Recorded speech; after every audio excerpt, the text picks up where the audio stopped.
Video like जरूर कर लीजिए और ऐसे वीडियो लगातार फ्री में पाने के लिए चैनल को तुरंत सब्सक्राइब कर लीजिए और बेल आइकन को जरूर टैप कर लीजिए ताकि आगे भी सारे वीडियो आपको मिलते रहे। यूट्यूब में फॉलो करते हैं तो प्लीज ये वाला फ्री टेलीग्राम चैनल जरूर ज्वाइन कर लीजिएगा। सारे नोटिफिकेशन सारे अपडेट यहीं पे आते हैं, ध्यान रखिए। नमस्कार साथियों, स्वागत है ऑनलाइन एग्जाम प्रिपरेशन पर which is the part of study for civil services. दोस्तों, हमने यूपीपीएससी प्रीलिम्स के एग्जाम और आरओआरओ री एग्जाम और एमपीपीएससी के लिए स्टार्ट की है एक सीरीज जिसमें हम ज्योग्राफी पढ़ रहे हैं और साथ ही हमने हिस्ट्री की सीरीज, हिस्ट्री का कंपाइलेशन भी स्टार्ट किया है। तो आपको डेली हिस्ट्री का और ज्योग्राफी का एक एक वीडियो चैनल पर मिलता है। तो हिस्ट्री के कंपाइलेशन में अभी हमने आज से सिंधु घाटी सभ्यता शुरू किया है। इसके पहले हम नवपाषाण काल, पाषाण काल और आदि ऐतिहासिक काल, ये सारी चीज़ें पढ़ चुके हैं। ज्योग्राफी में हमने कौन कौन से टॉपिक पढ़ लिए हैं और आज हमें क्या पढ़ना है, तो आइए देखते हैं। सबसे पहले हमने टॉपिक इसमें पढ़ा था भारत के केंद्र शासित प्रदेश और भारत के राज्य, ये टॉपिक देखा। इसके बाद हमें भारत के प्रमुख पर्वतीय दर्रे देखे। नेक्स्ट हमारा जो टॉपिक था वो हमने पढ़ा प्रायद्वीपीय भारत के मैसो क्षेत्र, फिर गंगा और इसके संगम हमने पढ़े जिसमें कर्णप्रयाग, रुद्रप्रयाग, देवप्रयाग, विष्णुप्रयाग, नंदप्रयाग, ये सारी चीज़ें हमने देखी। फिर हमने प्रायद्वीपीय, ये हमारा एक टॉपिक है, इसको अभी हमने स्किप किया था, इसको हम आगे पढ़ेंगे कि प्रायद्वीपीय भारत की नदियाँ और उत्तर भारत की नदियाँ, इनमें अंतर क्या होता है, कौन सी नदियाँ डेल्टा बनाती हैं, क्या है, सारी चीज़ें हम पढ़ेंगे। फिर हमने भारत के महत्वपूर्ण जलप्रपात पढ़ लिए हैं, ये हमारा टॉपिक हो चुका है। इसके बाद हमारा नेक्स्ट टॉपिक क्या था, जलप्रपातों के बाद हमने क्या पढ़ा, राज्य और हॉट स्प्रिंग। ये अभी हमने पढ़ा नहीं है, ये हमें पढ़ना है। तो यहाँ से अभी हमारा आज का टॉपिक स्टार्ट होता है। इसके पहले की सारी चीज़ें हम पढ़ चुके हैं, एक टॉपिक हमारा बचा है, उसको हम आगे पढ़ लेंगे। ठीक है, तो आज हमारा टॉपिक है राज्य और हॉट स्प्रिंग। राज्यों में कुछ हॉट स्प्रिंग्स पाए जाते हैं, इनको याद कर लीजिए किन किन राज्यों में कौन कौन से हॉट स्प्रिंग्स है। ठीक है, तो सबसे पहले बात करते हैं लद्दाख की। लद्दाख में 2 हॉट स्प्रिंग्स है, एक है पनामिक नुब्रा घाटी और एक है चुमाथांग। हिमाचल प्रदेश में खीरगंगा, कशोल, पार्वती घाटी, पार्वती नदी के तट पर मणिकरण साहिब तीर्थ, इसके बाद वशिष्ठ और तप्ता पानी, ये सारे हिमाचल प्रदेश के हॉट स्प्रिंग्स हैं। उत्तराखंड में गौरीकुंड, ऋषिकुंड, सूर्यकुंड, तपोवन और सहस्त्रधारा। इसके बाद सिक्किम में कौन कौन से हैं, युमथांग और ऋषि हॉट स्प्रिंग है। उड़ीसा में तप्तपनी और अत्रि ऐसे याद रखना है, अत्रि उड़ीसा, ये प्रश्न पूछे जाते हैं यहाँ से, इसलिए बताया है। इसके बाद महाराष्ट्र में अरावली गर्म पानी का झरना है और अकोली, ठीक है, ये महाराष्ट्र के हैं। अगला है मध्य प्रदेश। मध्य प्रदेश में धुनी पानी एक स्थल है, धुनी पानी, ये हॉट स्प्रिंग यानी हॉट यानी गर्म, स्प्रिंग यानी मतलब गर्म पानी के झरने।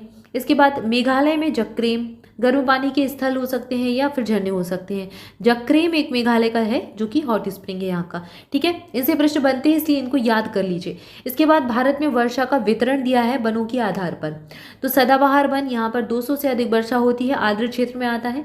मानसून वनों में 100 से 200 सेंटीमीटर तक वर्षा होती है, अर्ध आर्द्र क्षेत्र में आता है।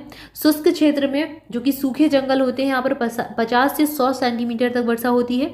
इसके बाद बहुत शुष्क क्षेत्र जैसे कि रेगिस्तान आदि क्षेत्र हो गया, राजस्थान का इलाका हो गया, 50 सेंटीमीटर से नीचे यहाँ पर वर्षा होती है और इसको रेगिस्तानी जंगल क्षेत्र कहा जाता है।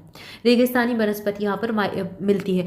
तो यहाँ से प्रश्न आपसे 2-3 तरीके से पूछा जा सकता है। पहली चीज, जैसे सदाबहार वन किस क्षेत्र में पाए जाते हैं, आर्द्र क्षेत्र में। यहाँ पर वर्षा कितनी सेंटीमीटर होती है, 200 सेंटीमीटर से अधिक। आर्द्र क्षेत्र में किस प्रकार की वनस्पति पाई जाती है, सदाबहार वन पाए जाते हैं। ठीक है, ऐसे भी पूछ सकते हैं, शुष्क क्षेत्र में किस प्रकार की वनस्पति पाई जाती है, सूखे जंगल। रेगिस्तानी क्षेत्र में किस प्रकार की वनस्पति पाई जाती है। ठीक है, ऐसे प्रश्न बन सकते हैं। इसके बाद भारत में अभ्रक की प्रमुख खदानें, मिसलिनियस का ये टॉपिक है लेकिन यहाँ पर ज्योग्राफी में ही आपको इंक्लूड कर दिया है। अलग अलग खनिजों की खदानें देख लीजिए। आंध्र प्रदेश में अभ्रक की खदानें कहाँ कहाँ पर हैं, विशाखापट्टनम, पश्चिमी गोदावरी, नेल्लोर, कृष्णा और खम्मा। राजस्थान में जयपुर, सीकर, टोंक, उदयपुर, अजमेर, भीलवाड़ा और डूंगरपुर। झारखंड में हजारीबाग, रांची, सिंहभूम और धनबाद।